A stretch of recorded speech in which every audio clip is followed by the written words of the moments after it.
Hey, welcome back. And if you are brand new here, welcome for the very first time. You picked a good day to show up. This channel exists for one reason, to tell you stories that remind you who you are, inspire your heart, and add more values to you. And that is why I recommend that you watch to the end. Oh, hell no. Did you seriously just walk in here looking like that? The words slammed across the hotel lobby. Every head turned. The clerk's face twisted with pure disgust as she glared at the elderly black woman in the faded cardigan. "Are you deaf? I said get out!" The old woman's hands clenched around her purse. Her shoulders stiffened, but her feet didn't move. The clerk snatched up the hand sanitizer and slammed it on the counter. "Here, you might want to clean yourself up before you touch anything else." She turned to white guest and said loudly, "I'm so sorry you have to witness this." She had no idea she just insulted the woman who owned every brick in that building. 6 hours earlier, the sun barely touched the horizon over the city skyline. Margaret Bennett stood on her penthouse balcony watering African violets. The soil was damp. The leaves were deep green. She touched one gently, remembering Samuel's hands doing the same. The cat meowed behind her. Solomon, 16 years old and gray, wound between her ankles. She bent down, knees protesting, and scratched his ears. "Good morning, old friend." Inside, the apartment was quiet. Too quiet since Samuel died 3 years ago. The walls held 42 years of memories. The kitchen still smelled faintly of his coffee. Maggie walked to the mantel. The photograph sat in a silver frame. She and Samuel stood before their first hotel, a small motel in 1982. They were young, hopeful, broke. Samuel wore his only suit. She wore a yellow dress from Sears. They held oversized scissors, ready to cut the red ribbon. "We did it, baby," she whispered. 47 hotels now. Her phone buzzed. A text from Trish, her assistant. "Mrs. B, you sure about today? Maybe wear the Armani?" Maggie smiled and typed back, "If they only respect expensive clothes, they've already failed." She walked to her closet, past the designer suits and silk blouses, past shoes that cost more than monthly rent. She pulled out a soft blue cardigan with a loose button Samuel never fixed. Comfortable slacks. Her orthopedic shoes from her doctor's orders after knee replacement. She looked in the mirror. A 68-year-old black woman. Gray hair cut short, laugh lines around her eyes, hands showing every year of hard work. Perfect. The Bennett Grand Hotel rose 32 stories downtown, glass and steel catching morning light, flags snapping in the wind, doormen in crisp uniforms greeting guests. 8 years ago, Maggie had watched construction crews break ground here. Samuel had squeezed her hand. "This one's our legacy, the crown jewel." $340 million, 2 years of construction, 1,600 employees. Forbes 5-star rating 3 years running. Inside, everything gleamed. Italian marble, an Austrian crystal chandelier worth more than most houses. Fresh flowers delivered daily from the city's best florist. The walls displayed art from local black artists, Maggot had insisted. Samuel had insisted on the grand piano in the corner, where musicians played classical and jazz. On the 3rd floor, a portrait hung in the executive conference room. Maggie and Samuel at the grand opening. Older, successful, still holding hands. Employees walked past it daily. It was in the handbook, page 1. Our founders believed every guest deserves dignity and respect, regardless of appearance, background, or bank account. Claire Stevens was hired 6 months ago, young, ambitious. Her resume sparkled with luxury hotel experience. References praised her attention to detail and commitment to excellence. During her interview, she said all the right things. "I believe in white glove service. Every guest is a VIP. First impressions matter." The hiring manager loved her. James Holland, the general manager, approved immediately. Maggie had seen the file. Something about Claire's smile bothered her. Too perfect, too practiced, like performing rather than being. But Trish said, "Mrs. B, you can't reject candidates based on feelings." So Maggie signed off. Now Claire worked the flagship hotel's front desk. She greeted wealthy guests with charm. She remembered names and preferences. She made people feel special. The right people, anyway. The neighborhood told two stories. Old brick buildings mixed with glass towers. Family shops sat beside chain stores with minimalist logos. The barbershop where Maggie's father got haircuts was now an organic juice bar. Longtime residents, mostly black and brown, still walked these streets, but fewer each year. Priced out, pushed out. Maggie fought to keep the hotel community-rooted, hiring initiatives for locals, scholarships for hospitality students, partnerships with black-owned suppliers. But she knew the truth. Programs meant nothing if your front desk treated people like trash. That's why she did these inspections, unannounced, underdressed, unrecognized. Trish had called this morning. "Maybe just this once, wear the suit," Maggie had laughed. "If they treat me differently in Chanel versus a cardigan, then we've built nothing Samuel would recognize." She picked up her worn leather purse, the one Samuel gave her for their 20th anniversary. The stitching was frayed. The leather was cracked. She'd carried it to business meetings with billionaires, to ribbon cuttings with mayors, to Samuel's funeral. She'd carry it today, too. At 11:15 a.m., Maggie stepped out of her building. The doorman hailed a cab. She could have taken the town car. She could have called her driver. Instead, she rode in silence, watching her city pass by the window. Today, she would see what the Bennett Grand Hotel really stood for. The revolving door spun smoothly as Maggie entered the Bennett Grand Hotel at 11:23 a.m. Cool air hit her face immediately. The lobby smelled like jasmine and money. Her shoes clicked softly against the marble floor. The doorman, a young black man named Deshawn, held the inner door open. "Good morning, ma'am. Welcome to the Bennett Grand." His smile was genuine, warm, exactly what she'd trained her staff to be. "Thank you, sweetheart." Deshawn's eyes crinkled at the corners. He didn't see her clothes. He saw a person. Maggie made a mental note. Deshawn gets a commendation. She walked toward the front desk. 3 stations. 2 were busy with guests. The third stood Claire Stevens. Claire was scrolling through her phone. Her nails were painted blood red. Her blonde hair was pulled so tight it lifted her eyebrows. She wore the hotel uniform, but somehow made it look like a fashion statement. Maggie approached slowly. She could see Claire's eyes flick up, scan her from head to toe, then return to the phone. 1 second. 2 seconds. 5 seconds. 10 seconds. Maggie stood directly in front of the desk. Claire kept scrolling. 15 seconds. "Excuse me," Maggie said quietly. Claire's finger paused mid-scroll. She looked up with the expression of someone who just stepped in something unpleasant. "Yes?" The word was flat. No smile. No, "How may I help you?" "I have a reservation." Claire's eyes did another sweep.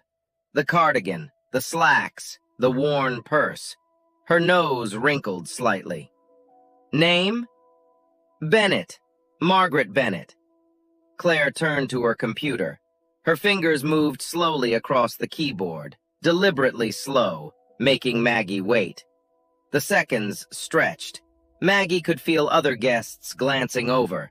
The couple at the concierge desk, The businessman was waiting for the elevator. Claire squinted at the screen. I'm not seeing anything. I have the confirmation email. Maggie pulled out her phone. Her hands were steady. She opened her email and turned the screen toward Claire. Claire barely glanced at it. That could be photoshopped. People do that all the time. Photoshopped? Yeah, fake reservations, trying to scam free rooms. Claire leaned back in her chair. It happens more than you'd think. Maggie's jaw tightened. I assure you, it's real. Uh-huh. Do you have a credit card? Maggie reached into her purse. She pulled out her American Express Centurion card. The black card. The one that required spending $250,000 a year just to keep. She placed it on the counter. Claire's eyebrows shot up. She picked up the card like it might be contaminated, held it to the light, turned it over, examined the signature. This is yours? Yes. Really? It wasn't a question. It was an accusation. Claire set the card down and picked up the desk phone. She pressed a button without taking her eyes off Maggie. James? Yeah, can you come to the front desk? I need you to verify something. She hung up, looked at Maggie with a smile that didn't reach her eyes. Just a moment. Standard procedure. Around them, the lobby continued its rhythm. A family checked in at the next station. A couple laughed near the elevator. Someone played Chopin on the piano. But at Claire's desk, time had frozen. A businessman walked past, pulling a suitcase. He glanced at Maggie, then at Claire, then hurried away. An elderly white woman in a fur coat approached the desk, then saw the scene and moved to a different station. But she kept looking back, frowning. Claire drummed her red nails on the counter. So where are you visiting from? I live here, in the city. Oh, really? What neighborhood? The question was loaded. Maggie heard it clearly. What kind of neighborhood? The Heights. Claire's smile widened. The Heights. Interesting. The Heights was the most expensive neighborhood in the city. Penthouses started at $5 million. Claire didn't believe her for a second. James Holland appeared from the back office. Mid-40s, salt and pepper hair, expensive suit. He looked professional, polished, and completely unaware of what was happening. Claire, what's the issue? Claire gestured at Maggie like she was Exhibit A in a crime scene. This woman has a reservation, but I can't find it in the system. And this credit card. She held up the black card. I need you to verify it's legitimate. James took the card, looked at it, looked at Maggie. His expression remained neutral, but something shifted in his eyes. Ma'am, may I see your identification? Maggie pulled out her driver's license, handed it over. James examined it carefully. And the purpose of your stay? I'm sorry? Business or pleasure? The question hung in the air. James had never asked that question to the white businessman who'd checked in 10 minutes ago. Does it matter? We like to ensure our guests' needs are met appropriately. Translation: we need to make sure you can afford this. Maggie's voice stayed level. Personal business. James handed back her license and credit card. He turned to Claire. Run the card. If it processes, give her the room. He walked away without another word to Maggie. No apology. No, welcome to our hotel. Nothing. Claire swiped the card through the machine.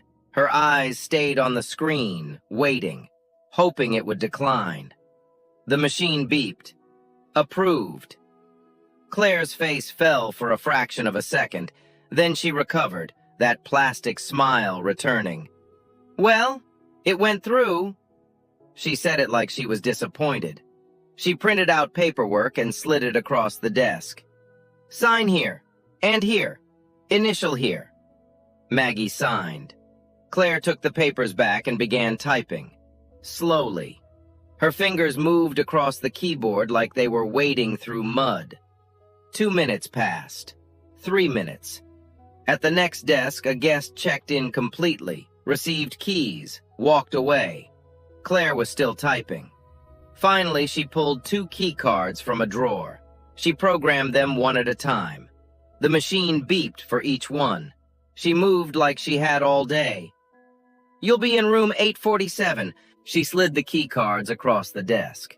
Not into Maggie's hand, just on the counter, making her reach for them. "Checkout is at 11. Breakfast ends at 10. Don't lose these or there's a $50 replacement fee." She said it like Maggie couldn't afford $50. Maggie picked up the key cards. "Thank you." Claire was already looking at her phone again, but as Maggie turned to walk away, Claire's voice cut across the lobby. "Oh, one more thing." Maggie turned back. Claire leaned forward over the desk. Her voice dropped low, but not low enough. Other guests could still hear. "The spa and pool are for hotel guests only. So is the executive lounge. We've had problems with people trying to use facilities they haven't paid for." She looked pointedly at Maggie's clothes. "Just wanted to make sure you understood." A woman nearby gasped softly. The elderly lady in the fur coat said loudly, "Excuse me, that's incredibly rude." Claire ignored her. "Also, housekeeping comes daily, but if you need extra towels or toiletries, there's a charge. We're not a..." She caught herself. Almost said it. Almost revealed exactly what she was thinking. Maggie waited. "You're not a what?" Claire's smile turned icy. "We're not a budget motel. We don't give things away for free." The businessman with the suitcase had stopped near the elevator. He was recording on his phone. Maggie felt heat rising in her chest. 42 years of building this empire, teaching her staff to treat every human being with dignity, and here stood Claire, destroying it all with her contempt. But Maggie kept her voice calm. "I understand."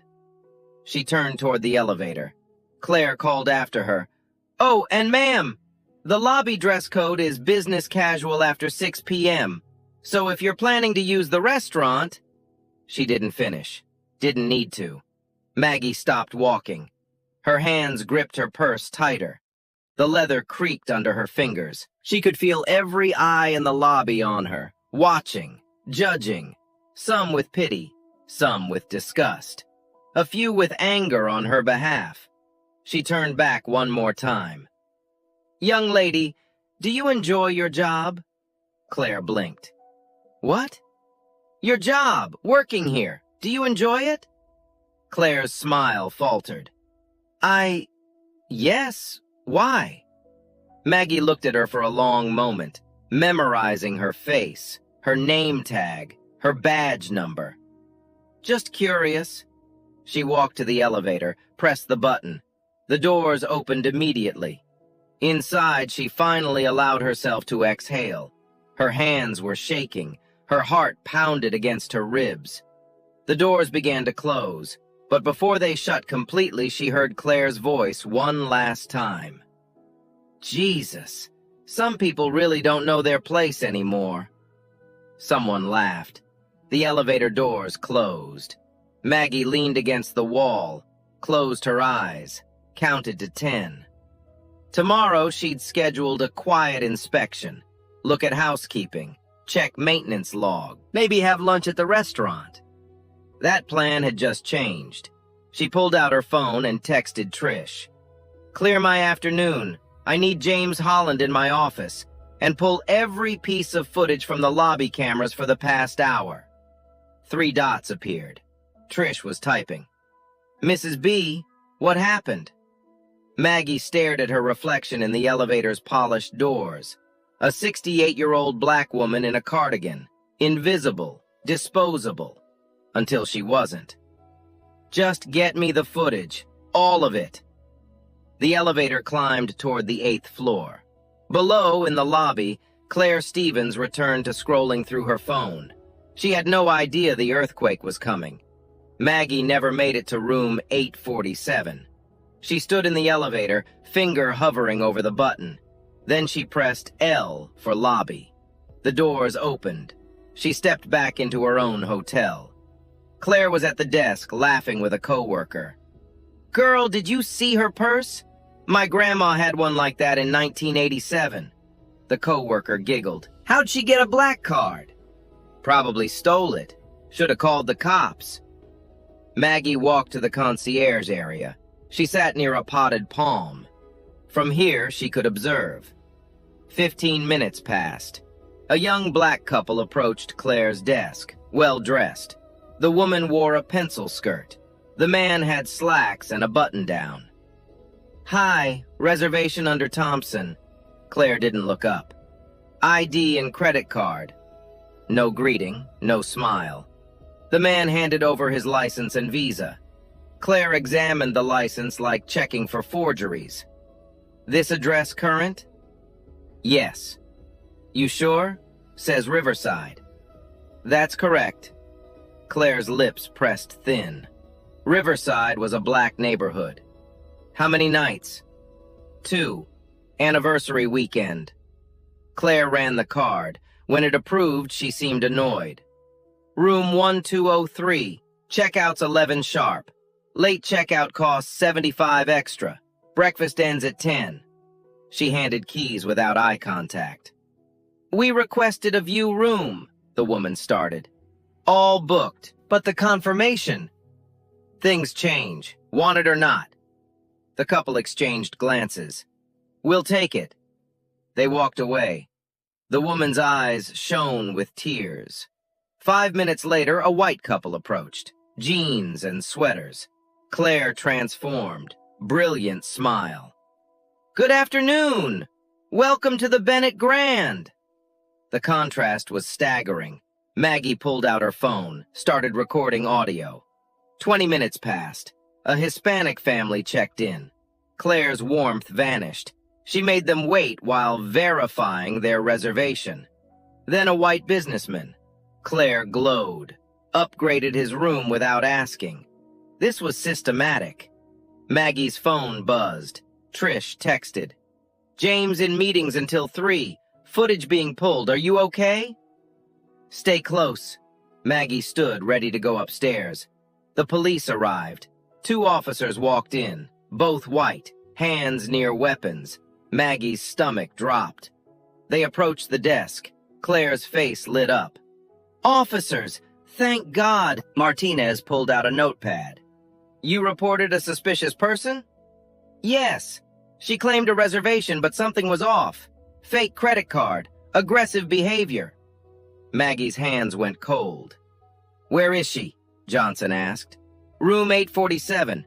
She might be casing the hotel." A lie. The Bennett Grand had almost no theft. Martinez spoke into his radio. "Dispatch at the Bennett Grand. Might need backup."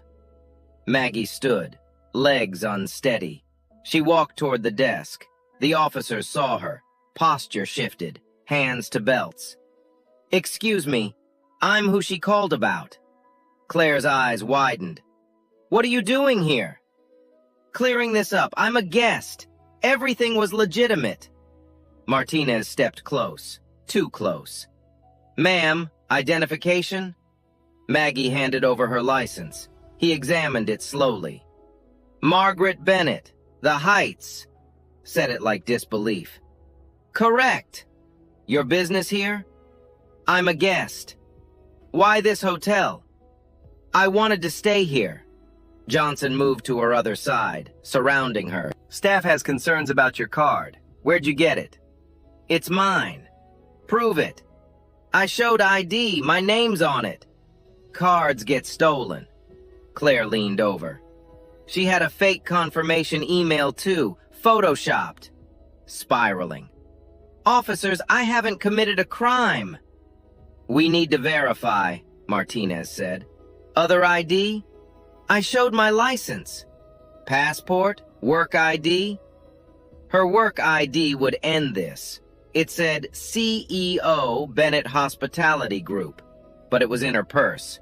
Reaching now seemed dangerous. "I have other ID in my bag." We need to see inside. You need a warrant. Know your rights, Samuel's voice. Martinez's jaw tightened. We're being peaceful. I'm not resisting. I'm stating my rights. You need probable cause. We have a suspicious activity report.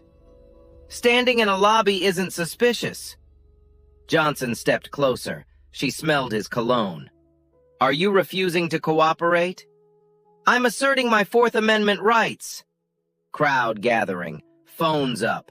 The young black father recording. The elderly white woman pushed through. Officers, I witnessed everything. She did nothing wrong. The clerk was rude. Martinez didn't look. Ma'am, step back. I will not. This is harassment. Step back or face obstruction charges. The woman's mouth opened. She stepped back. Claire's voice rang out. Officers, search her bag. I saw her looking around, planning something. Another lie. Sweat on Maggie's lip. I do not consent. We have reasonable suspicion. Of what crime? Fraud, trespassing. I have a room key. Johnson reached for her purse. Hand it over. No!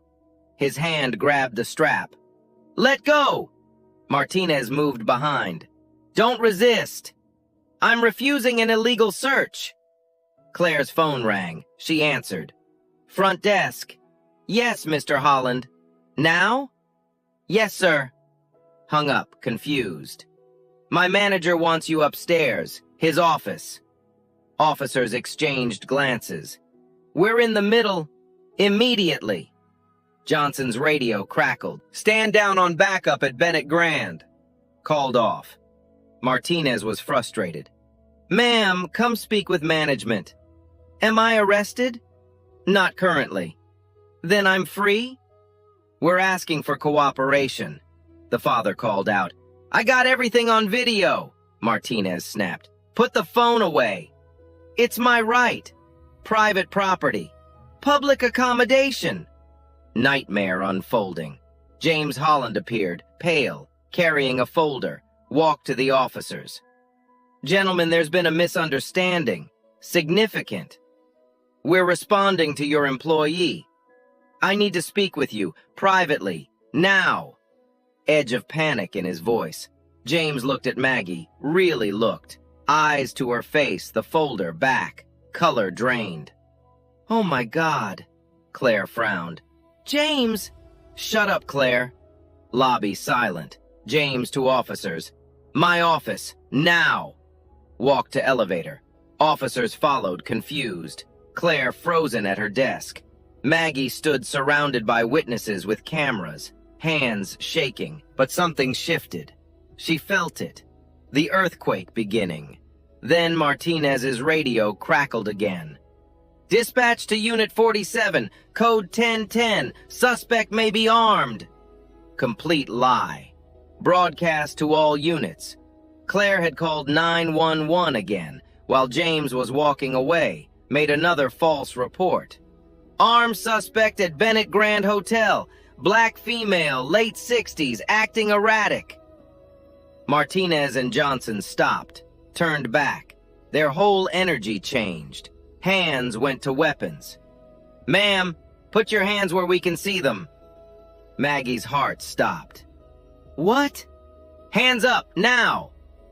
I'm not armed. I'm 68 years old. Hands up! Martinez pulled his gun. The lobby erupted. People are screaming, running for exits, diving behind furniture.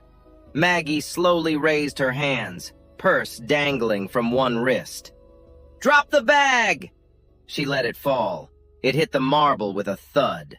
Johnson moved behind her, grabbed her wrists. Metal bit into her skin. Handcuffs. She winced. Arthritis flared. You're under arrest for obstruction and suspected fraud. Claire watched from the desk, arms crossed, smiling. The young father is still recording. This is wrong! She didn't do anything! Other voices joining. Let her go!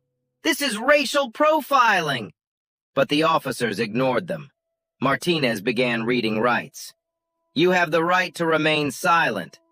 James Holland's voice cut through. "Stop! Stop right now!"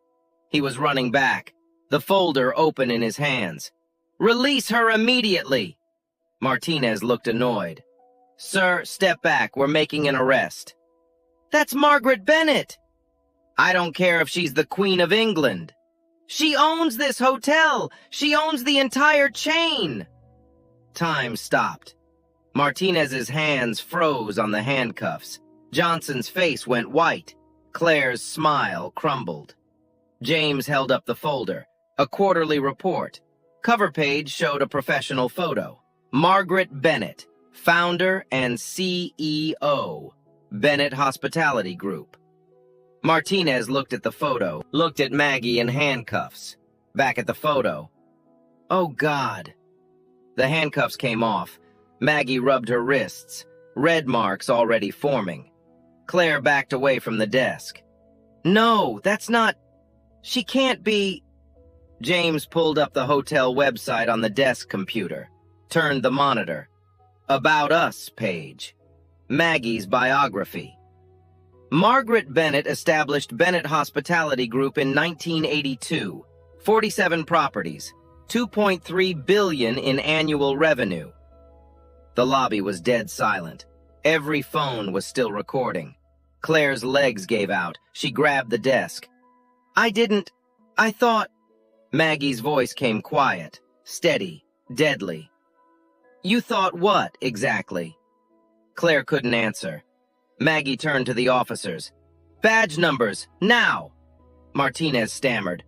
"Ma'am, we were responding to a call. You drew a weapon on an unarmed elderly woman. Badge numbers!" They recited them, voices shaking. The young father stepped forward. "I have 18 minutes of video, everything." The elderly woman. "I'm a witness, a lawyer. I saw it all." More voices. "Me too. I recorded it. This was disgusting." James looked like he might vomit. Claire slid down the wall behind the desk, sobbing. Maggie stood in the center of her lobby, wrist marks visible, dignity intact. "Security footage. Every camera. Last 2 hours. My office in 30 minutes. James nodded mutely. Maggie looked at Claire. "You're fired." 2 words, said softly, but they landed like a gavel. The lobby remained frozen. Nobody moved. Claire was on the floor behind the desk, mascara streaking down her face. "Mrs. Bennett, please, I didn't know..." "You didn't know what, Claire? That I was human? That I deserved respect?" "That's not what I meant." "Then what did you mean?" Silence. Maggie turned to James. "Call HR. I want Claire's personnel file, every complaint, every review, everything." James pulled out his phone with shaking hands. Officer Martinez stepped forward. "Ma'am, we apologize." Maggie held up one hand. He stopped. "You handcuffed me, a 68-year-old woman with arthritis. You drew your weapon. For what crime?" "We received a report." "A false report. From her." Maggie pointed at Claire. "And you escalated. You violated my rights. You put me in handcuffs." Her voice never rose. That made it worse. Martinez looked at the floor. Johnson's face was gray. "We were following protocol." "Protocol for breathing while black?" The words hung like smoke. The young father spoke up. "I got it all, every word, already uploaded." Maggie nodded. "Thank you, I'll need your contact information." "Yes, ma'am, absolutely." The elderly white woman stepped forward. "I'm Dorothy Anderson, retired attorney. I saw everything. That clerk was vicious." She turned to Claire. "You should be ashamed." Claire's sobs got louder. More people stepped forward. The Thompson couple, the Hispanic family, white guests. "We saw it too. She treated you horribly." "We'll testify." Maggie felt something crack in her chest. Not breaking, opening. These strangers. They saw. They cared. James returned, phone to his ear. Yes, she's here. No. Yes, sir. He held the phone out. Corporate counsel, Richard Hayes. Maggie took it. Richard. Mrs. Bennett, I don't like what I'm hearing. You'll like it less when you see the video. How bad? Racial profiling, false report, false arrest, drawn weapon, all on camera, all on social media. Richard was quiet. Jesus Christ. That's right. What do you need?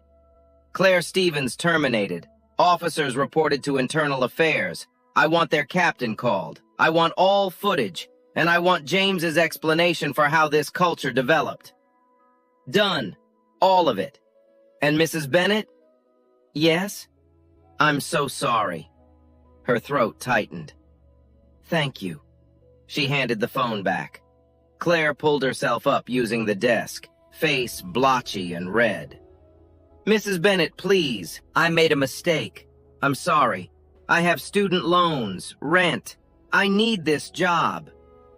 You need this job. Maggie stepped closer. Did you think about that before you humiliated me? Before you lied to police? Before you said I might be armed? Claire's eyes widened. I didn't say... Dispatch recordings. Everything you said to 911 is recorded. Claire crumpled. Maggie turned to the crowd. I apologize you witnessed this. The Bennett Grand stands for dignity and respect. Today, we failed catastrophically. Dorothy shook her head. You didn't fail, dear. Your employee did. I hired her. That's on me. And you're fixing it. That's leadership. Tears threatened. Maggie pushed them down. Daniel Green approached. Ma'am, I'm Daniel Green. This video has 6,000 views already. He showed his phone, the counter climbing. 7,000, 8,000, 9,000. Comments flooding. This is disgusting. Sue them all. That clerk should be in jail. Maggie watched the numbers, her private humiliation becoming public. But this was necessary. How many experienced this without cameras? Without power to fight back? She looked at Claire. How many others? How many people did you treat like this? Claire said nothing. Answer me! I never... The Thompson couple stepped forward. The wife spoke quietly. She treated us terribly too, 20 minutes ago. The Hispanic father nodded. Same. She made my kids feel unwelcome. Maggie's jaw clenched. Pattern and practice. James looked sick. I didn't know. You should have. That's your job. Security guards appeared. James turned to them. Escort Ms. Stevens off property. She's terminated. 10 minutes for personal items. Stay with her the entire time. Claire's face went white. You can't. We can. We are. Leave. The guards moved to Claire's sides. She looked at Maggie. I'm sorry. Maggie's voice was quiet, final. No, you're sorry you got caught. Claire was led away. Her heels clicked across marble, got quieter, stopped. Elevator doors closed.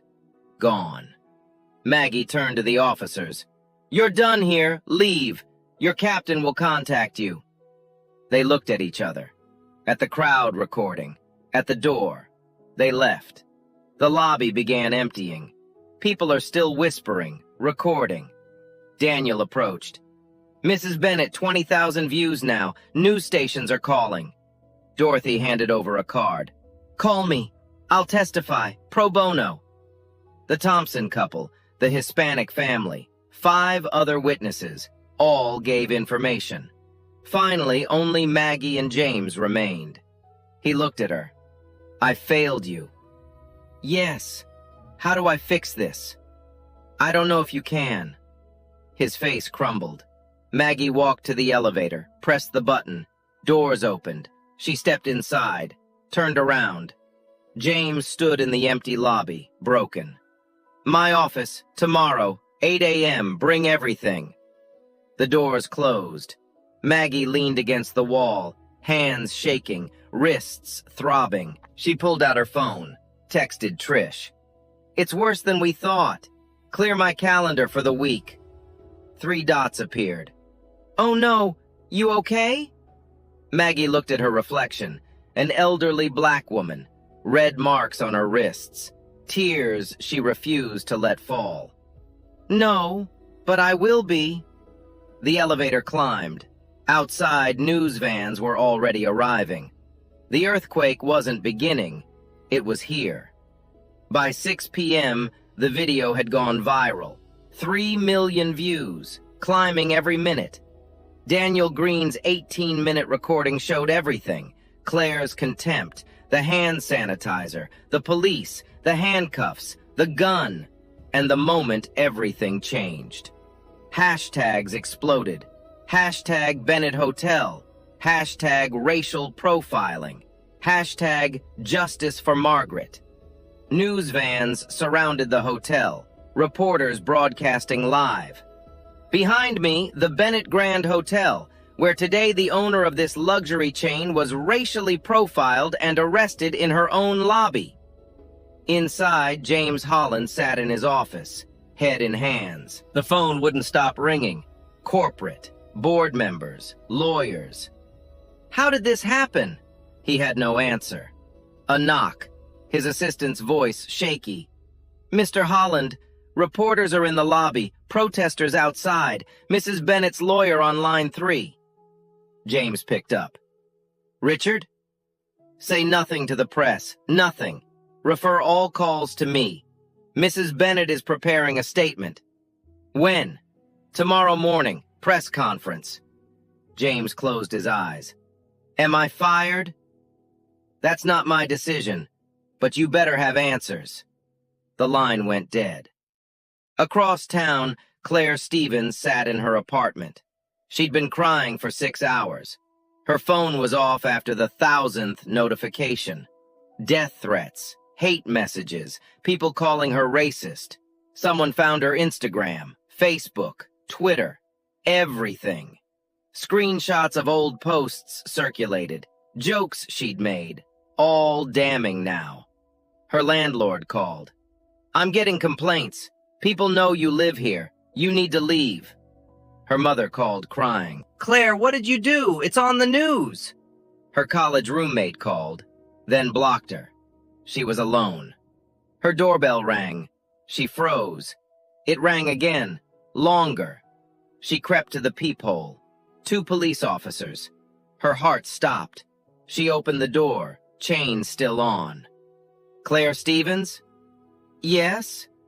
You're being charged with filing a false police report. You need to come with us. Her legs gave out. She grabbed the door frame. What? You called 911 and reported an armed suspect. That was false. That's a crime. The officer held up a warrant. Claire's world tilted.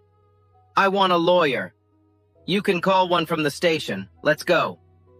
20 minutes later, Claire sat in an interrogation room. Cold metal table, fluorescent lights, camera in the corner. A detective entered. Ms. Stevens, you have the right to remain silent.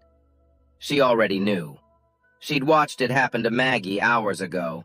Now it was happening to her. At the police station downtown, officers Martinez and Johnson sat in separate rooms. Both suspended, pending internal affairs investigation. Their union rep sat with Martinez.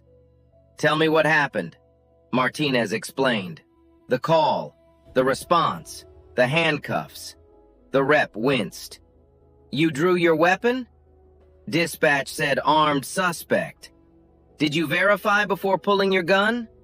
Silence. Martinez, there's video. Millions have seen it. You handcuffed a 68-year-old woman for standing in a lobby. We were following. You were profiling. And now it's national news.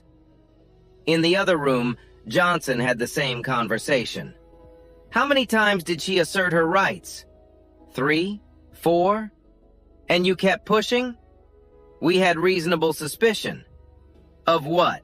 Being black in a nice hotel? Johnson's face flushed. His rep sighed. This is going to be bad. The police chief held a press conference at 8 p.m.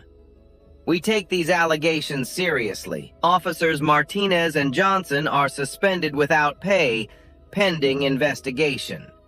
A reporter shouted. Chief Williams, was this racial profiling? We're investigating. The video shows them drawing a weapon on an unarmed elderly woman. I understand the concern. Is that protocol? The chief's jaw tightened. No, it is not. The conference lasted 12 minutes. The chief looked exhausted. At Bennett Hospitality Group headquarters, the board held an emergency meeting, virtual, screens showing faces nationwide. We need damage control. Stock dropped 4%. Boycotts are being organized. One board member, Patricia Hughes, spoke up. This isn't about stock prices. This is about what Margaret experienced, what she's experienced building this company. Silence. We need to support her, publicly, completely, and examine how this culture developed. Murmurs of agreement. I recommend we give Margaret full authority to handle this however she sees fit. A vote. Unanimous. Margaret Bennett sat in her penthouse, alone. Solomon curled in her lap. The bruises on her wrists had darkened to deep purple. She stared at her phone. Messages from friends, family, strangers. Her daughter called. Mama, I'm flying in tomorrow. You don't have to. Yes, I do. Her son texted. I always told you to wear fancy clothes, but I understand why you didn't. I'm proud of you. Maggie's eyes filled with tears. Trish sent the final count. Video views, 8.2 million. Tomorrow she'd face cameras, tell her story, demand change. Tonight, she was tired. She looked at Samuel's photo on the mantle. I hope I'm doing this right, baby. The photo didn't answer, but she knew what he'd say. Fight. Always fight. She would. The press conference was scheduled for 10 a.m. By 9:30, the hotel's grand ballroom was packed. Cameras lined the back wall. Reporters filled every seat. Overflow crowds stood against the sides. Maggie arrived at 9:45. She wore a navy suit this time. Pearls Samuel had given her for their 40th anniversary. Her hair was perfect, makeup flawless, but she kept the same purse, the worn leather one, the one Claire had mocked. Trish walked beside her. You ready? No, but let's do it anyway. They entered through a side door. The room fell silent. Maggie walked to the podium, adjusted the microphone, looked out at the sea of faces. Cameras flashed like lightning.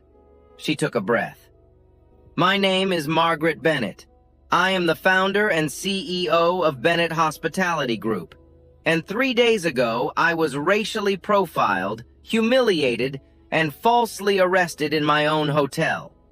Her voice was steady, clear. I'm not here for sympathy. I'm here because what happened to me happens to countless Black Americans every single day. The only difference is I own the building. I have lawyers. I have resources to fight back. She paused. Let that sink in. Most people don't, and that's why this matters. For the next 20 minutes, Maggie told her story. Every detail. Claire's comments, the hand sanitizer, the police, the handcuffs. The room was silent except for her voice and the click of cameras. I built this company on one principle: dignity for every person who walks through our doors. Yesterday, we failed that mission catastrophically, and I take responsibility. A reporter raised her hand. Mrs. Bennett, what actions are you taking? I've ordered a complete audit of all 47 properties. Independent civil rights organizations will conduct reviews. We're implementing mandatory bias training for every employee. We're revising hiring practices, and we're creating an anonymous reporting system for discrimination complaints. Another reporter. What about Claire Stevens? Ms. Stevens has been terminated. She's also facing criminal charges for filing a false police report. And the officers? Officers Martinez and Johnson are suspended pending investigation. I've filed a formal complaint with the Department of Justice's Civil Rights Division. I'm also pursuing a civil lawsuit against them personally and the police department. The questions came faster. Are you suing the hotel? I own the hotel, but I'm holding management accountable. James Holland, the general manager, is on administrative leave pending review. How much are you seeking in damages? This isn't about money. Any settlement I receive will be donated entirely to civil rights organizations and legal defense funds for people who experience discrimination but can't afford to fight back.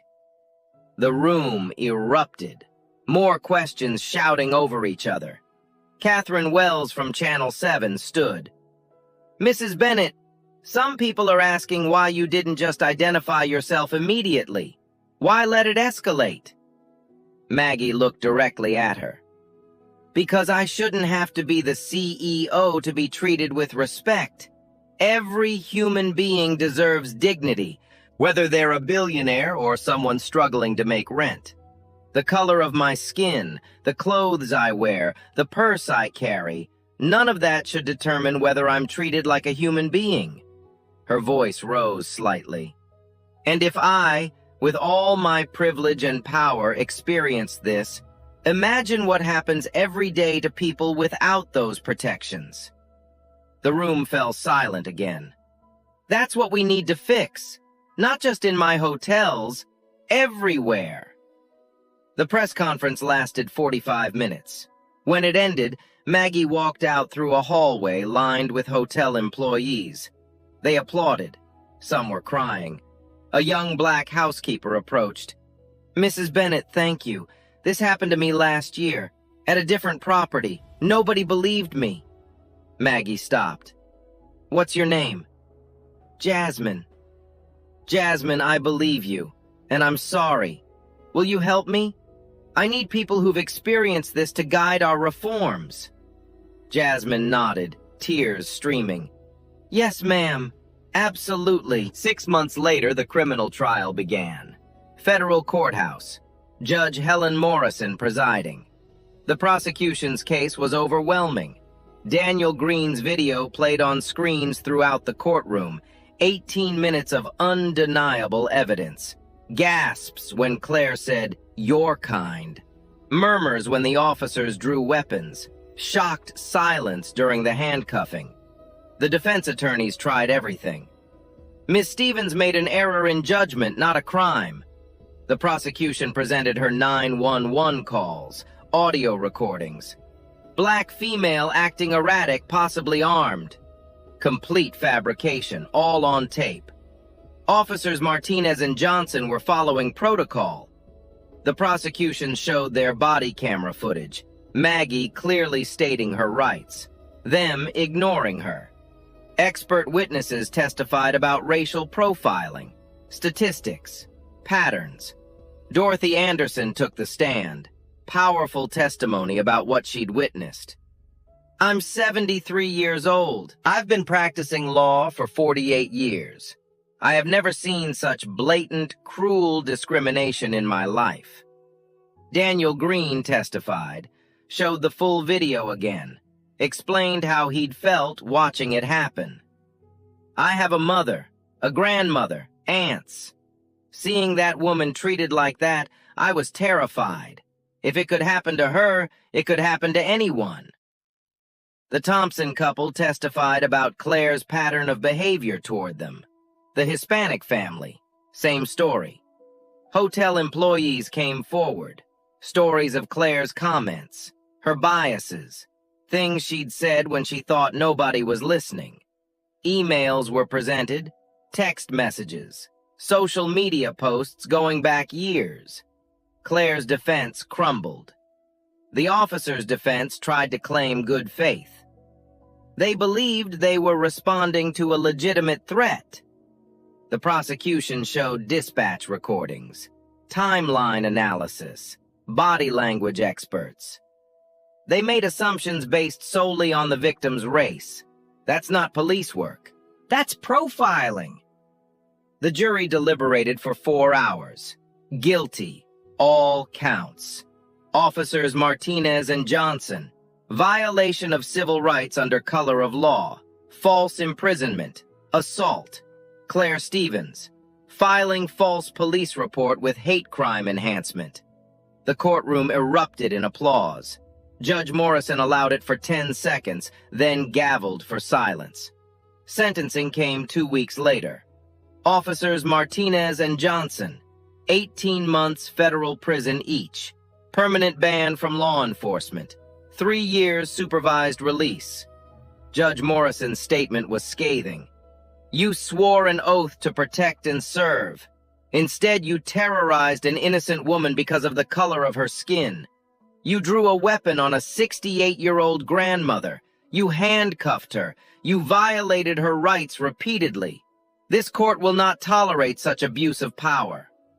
Claire Stevens, 6 months county jail, 3 years probation, 500 hours community service at a civil rights organization, mandatory bias training. The judge looked at Claire directly. Ms. Stevens, your actions weren't just cruel, they were criminal. You weaponized the police against an innocent woman. You could have gotten her killed. The only reason this sentence isn't harsher is because Mrs. Bennett herself requested leniency. She has more grace than you deserve. Claire sobbed in her seat. The civil lawsuit settled 3 months later. $2.4 million from the police department.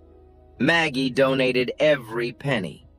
Split between the NAACP Legal Defense Fund, the ACLU, and a new scholarship program for students of color studying hospitality management.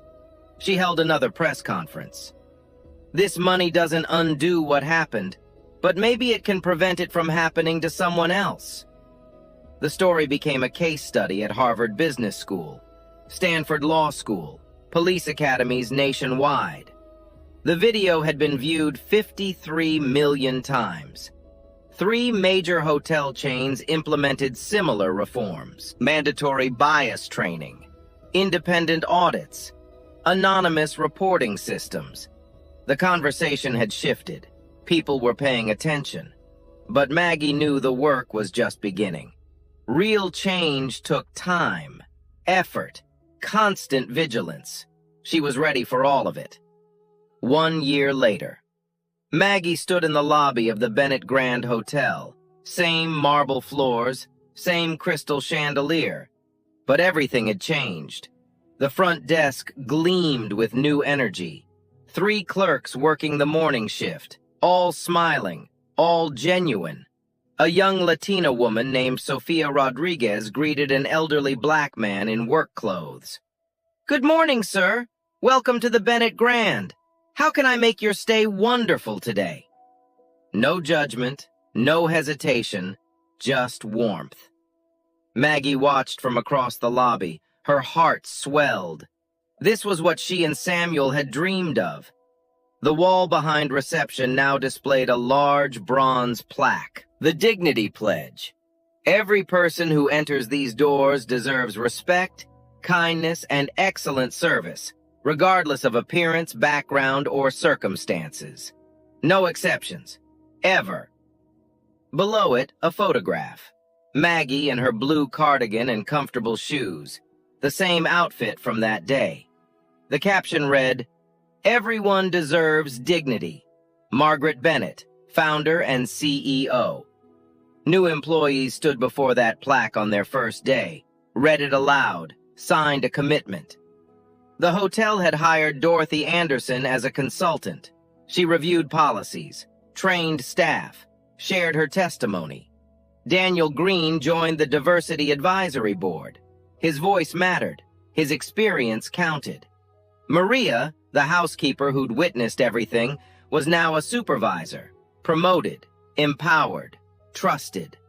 Deshawn, The doorman who'd treated Maggie with kindness from the start received a commendation and a raise. The changes went deeper than staffing. Every Bennett hospitality property now had a chief dignity officer, someone whose only job was ensuring every guest felt respected.